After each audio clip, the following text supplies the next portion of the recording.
হর হর মহাদেব। আদেশ। জয় মা মহাকালী। আশা করি সকলে ভালো আছেন। সকলকে আমার ইউটিউব চ্যানেলের জ্যোতিষের অনুষ্ঠানে স্বাগত জানাই। আজকের যে আলোচ্য বিষয়টা আমি আপনাদের সাথে আলোচনায় আনবো, আলোকপাত করব, সেটা হচ্ছে বুড়ো বয়সের শখ। দেখুন, মানব জীবনে, প্রত্যেকটা মানব জীবনের বিভিন্ন রকম শখ আহ্লাদ থেকে থাকে। সেটা ছোটবেলার থেকে আপ টু 45-50 অবধি করে থাকে। তাদের যৌবনকালে বলুন বা কিশোরকালে বলুন করে থাকে। কিন্তু ব্যাপারটা হচ্ছে যে আফটার 50 বেশ কিছু ব্যক্তিবর্গের দেখা যায়, সেটা মেল ফিমেল দুজনেরই দেখা যায় যে মানে শখ, জীবনের শখ আহ্লাদ, আনন্দ, প্রমোদ ইত্যাদি ইত্যাদিগুলো লাফিয়ে বাড়ছে। যতটা না তরুণ বা কিশোর অবস্থায় করেছে, তার থেকে বেশি কিন্তু তার আমোদ আহ্লাদগুলো কুল ছাপিয়ে যাচ্ছে। জ্যোতিষশাস্ত্রের ভাষায় এগুলো কি করে হয়ে থাকে, প্রথমেই দেখতে হবে যে একটা ব্যক্তির, সেটা জাতক হোক বা জাতিকা হোক, মেল হোক ফিমেল হোক, তার লগ্নটাকে খেয়াল করতে হবে। তার লগ্নটা যে লগ্নই হোক না কেন, সেটা অগ্নিপৃথি বায়ু জলের ভেতর যে কোনো একটা হতে পারে, বা চরস্থির দৈত্য লগ্নের ভেতর যে কোনো একটা লগ্ন হতেই পারে। এবং সেই লগ্নের ভেতরে যদি, প্রথম কথা হচ্ছে বৃহস্পতি হচ্ছে বৃদ্ধকারক গ্রহ এবং শনি হচ্ছে আরো কৃষকা এবং বৃদ্ধকারক গ্রহ। এই বৃহস্পতি শনি যদি লগ্নের ভেতরে এসে যায়, তাহলে কিন্তু তার জীবনে, সেটা ছোটবেলা থেকেই, ওই বয়স কেন তার পরবর্তী বয়স অব্দি কোনো আমোদ প্রমোদ আহ্লাদ কিন্তু থাকে না। এবং দৃষ্টিগত ভাবেও কিন্তু তাই হয়, যদি দৃষ্টি দিয়ে থাকে কোনোভাবে। এখন সেটা একটু অন্যরকম ব্যাপার। কিন্তু ব্যাপারটা হচ্ছে লগ্নের ভেতরে 3খানা শুভ গ্রহের কথা আমি বলে দিচ্ছি।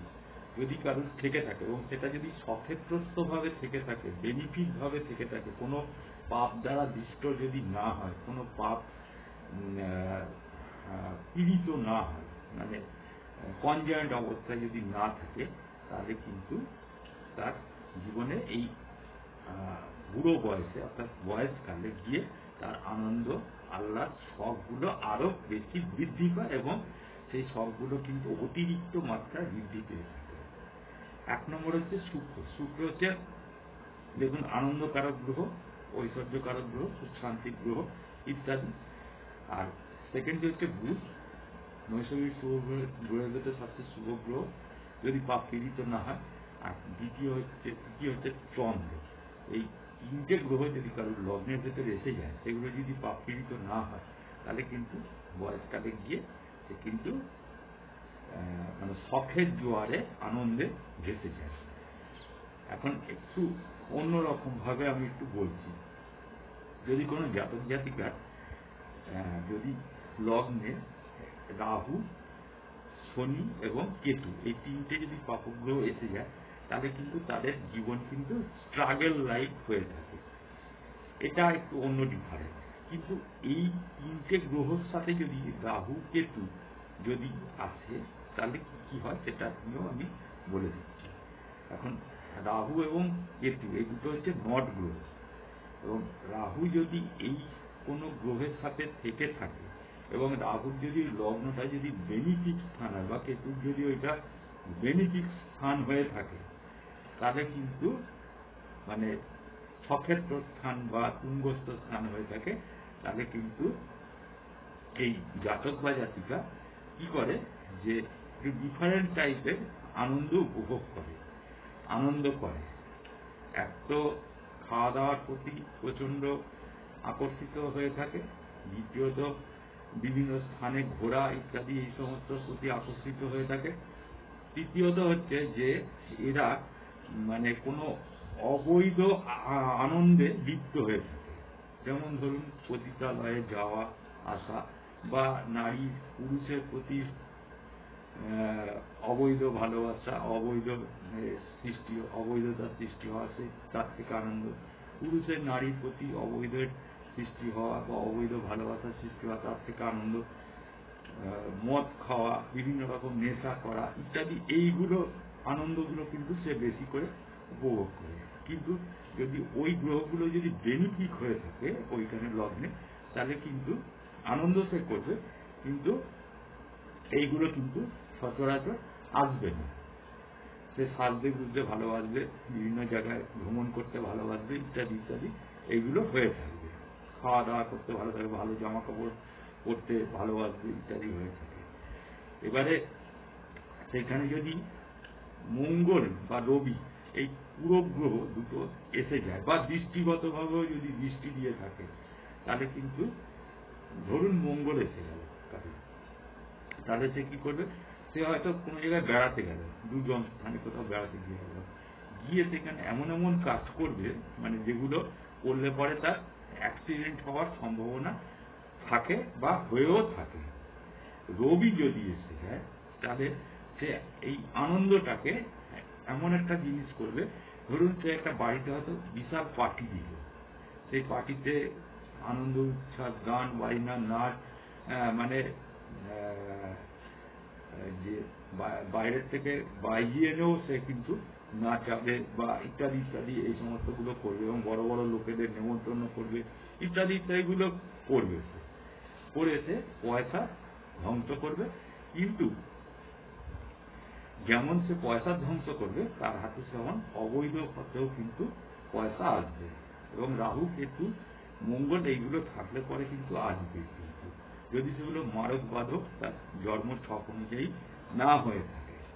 তাহলে এইরকম ভাবে বুড়ো বয়সে বিভিন্ন রকম ব্যক্তিবর্গরা বিভিন্ন রকম শখ আহ্লাদ আমোদ প্রমোদের ভেতরে জড়িত হয়ে থাকে। আমি ছোট্ট করে বললাম, সময় খুব কম, সেই জন্য আমি ছোট্ট করে বললাম, আপনাদের বোঝাতে পেরেছি নিশ্চয়ই।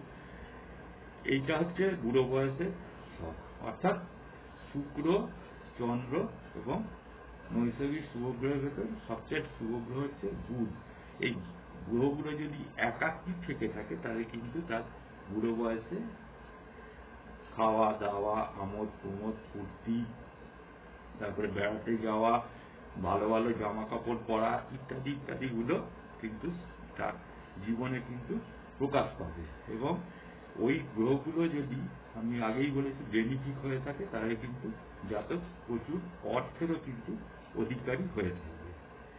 এই হচ্ছে ছোট্ট একটু অনুষ্ঠান আমি ফেসবুকে লিখেছিলাম, করবো বলেছিলাম। এরপরে আরো অনুষ্ঠান করব, ছোট ছোটই করব, খুব একটা বড় করব না। যদি কিছু কারো প্রেডিকশনের প্রয়োজন পড়ে তাহলে এইখানে ফোন নাম্বারটা দেওয়া রইল, লোকেশন দেওয়া রইল, সব দেওয়া রইল। যে টাইমে ফোন করতে বলবো আমার অ্যাসিস্ট্যান্টকে, সেই টাইমে ফোন করে আপনারা কন্ট্যাক্ট করে নেবেন প্রেডিকশনের জন্য। সেটা বাস্তুগত হোক, তন্ত্রগত হোক বা জ্যোতিষগত হোক, যে কোনো সমস্যার জন্যই আমাকে ফোন করবেন না, আমার যে কন্ট্যাক্ট নাম্বার, বুকিং নাম্বারে ফোন করে জিজ্ঞেস করে নেবেন কিভাবে বুকিং করে আসতে হবে। আমাকে অ্যাডভান্স বুকিং করে আসতে হয়, প্রথমে একবার বুকিং করাতে আসতে হবে, তারপরে আমি ডেট টাইম দিয়ে দেবো। ওই ডেট টাইমে এসে আপনি আপনার যে সমস্যা আপনার আছে সেগুলো আমি আপনার ছক দেখে বলে দেবো। অনেকের অনেক সময় ডেট অফ বার্থ থাকে না, সেই দিক দিয়ে বাস্তুগত দিক দিয়ে আপনাদের রেমিডি করে দেবো, এক নম্বর। দ্বিতীয় নম্বর হচ্ছে যেটা সবচেয়ে গুরুত্বপূর্ণ বিষয়, দেখুন 35 বছরের ওপরে কেউ আমার কাছে আসবেন না যদি খুব সমস্যায় না পড়ে থাকে, এক নম্বর। কারণ হচ্ছে এটা একটা সায়েন্টিফিক নিয়ম, আমি এর আগেও বলেছি যে 35 বছর থেকে 40 বছরের ভেতরে আমাদের ব্রেন সেলগুলো শোকাতে আরম্ভ করে। তখন যদি কোনো আপনাকে রেমিডি দিই তাহলে কিন্তু সেটা ফলপ্রসূ হবে না বলবো না, ফলপ্রসূ হয়তো হবে, আর কিরকম ব্লাডের জোড়া চান্স জানি না, ফলপ্রসূ হবে, ঠিক সেইভাবে হয়তো ফলপ্রসূ হবে না। যাই হোক, আসবেন, আসার জন্য আমি না করব না। বিশেষ করে বাস্তুর একটা প্রবলেম, সবচেয়ে বড় প্রবলেম, এই বাস্তুর জন্য অতি অবশ্যই আসতে পারেন, কোনো অসুবিধা নেই, যে কোনো সমস্যায় আসতে পারেন। এইখানে ফোন নাম্বারগুলো দেওয়া রইল, ওই ফোন নাম্বারে ফোন করে নিন, ওই টাইমের ভেতরে আপনারা আসুন। আমি হার্ড অ্যান্ড সোল চেষ্টা করব আপনাদের সমস্ত রকম সমস্যার সমাধান করার জন্য। হরি ওম তৎসৎ। সকলে ভালো থাকুন, নমস্কার, ধন্যবাদ।